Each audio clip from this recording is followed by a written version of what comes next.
बिस्मिल्लाहिर्रहमानिर्रहीम। अस्सलाम वालेकुम नाज़रीन, MB न्यूज़ की स्टोरी के साथ मैं हूँ राबील सैयद।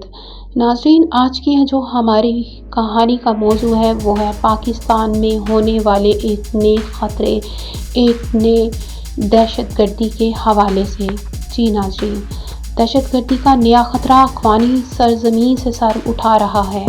वज़ीर आज़म शहबाज शरीफ का कहना है कि दहशतगर्दी का नया ख़तरा अफ़गान सरज़मीन से सर उठा रहा है। आलमी बरादरी अफ़गान हुकूमत पर ज़िम्मेदारियों की अदायगी के लिए ज़ोर डाले है और तुर्कमेनिस्तान की 30 साला मुस्तकिल गैर जानिबदारी की सालगिरह के हवाले से फ़ाम से ख़िताब करते हुए वज़ीर आज़म ने कहा कि अश्क़ाबाद के शानदार शहर में होना मेरे लिए बाइस से मुसरत है। सफ़ेद संगे मरमर की खूबसूरत और तुर्कमान आवाम की गर्मजोशी काबिल तारीफ़ है, लेकिन इसके साथ ही एक बहुत बड़ा डर और एक खौफ मेरे सीने से जा नहीं रहा, मेरी जो सांसें हैं उसको बहाल नहीं होने दे रहा। वो है अफ़गान का पाकिस्तान के ऊपर हमले की कोशिश करना। ऐसे ख़तरनाक कोशिशों को रोकने के लिए हमारी पाक अफ़वाज हमेशा से सरहदों पर अपनी जान के नजराने पेश करने के लिए हमा वक्त पेश है,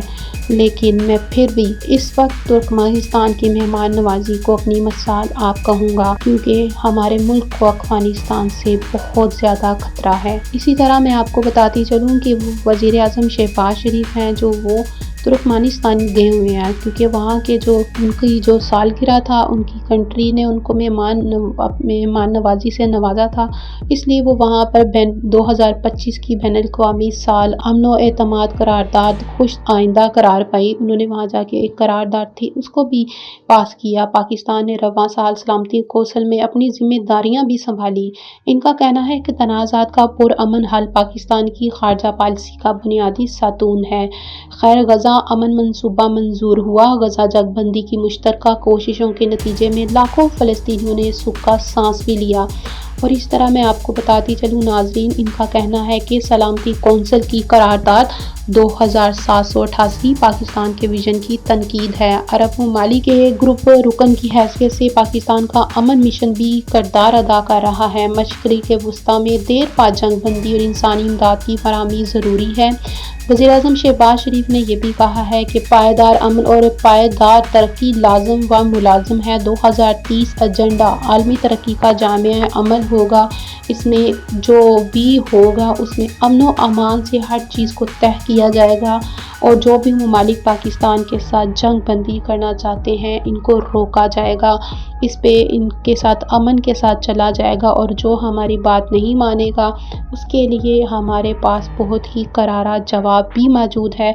अगर वो ये चाहते हैं कि हम अमन व अमान और सुकून से अपनी ज़िंदगियां बसर करें तो उन्हें चाहिए कि जंग को तर्क करें और हर तरह की मुश्किलात से दूर रहें और हमेशा अमन व अमान की तरह अपने मुल्क की हिफाजत करें। बिल्कुल नाज़रीन, मैं आपको बताती चलूँ कि दुनिया के कई ममालिक को ख़तरा दरपेश है। तुर्कमेनिस्तान की क़यादत का आलमी अमन में किरदार लायक तस्कीन है। फ़ाम को अमली इक़दामात में ढालने की ज़रूरत है। वज़ीर आज़म ने ज़ोर दिया है कि दुनिया को सिफर जमा सोच से निकाल कर मुश्तरका ताउन अपनाना होगा। तजारत ही नहीं, इंसानों ख़यालात को जोड़ने वाले पुल तामीर करने होंगे और अपने जहनों को खोलना होगा। अफ़गानिस्तान जो पाकिस्तान को तबाह करने का इंडिया के साथ मिलकर सोच रहा है तो वो ये भूल जाए कि वो ऐसा कुछ भी कर पाएगा, क्योंकि ऐसा करने से उसे ख़ुद नुकसान होगा, उसकी सरहदों को, उसकी आवाम को नुकसान होगा। तो बेहतर है कि वो पाकिस्तान के साथ ना उलझे। नाज़रीन, अगर आपको इस तरह की हमारी वीडियो पसंद आए तो हमारे चैनल को लाइक और सब्सक्राइब ज़रूर करें और बेल के आइकन को प्रेस करना ना भूलें। शुक्रिया।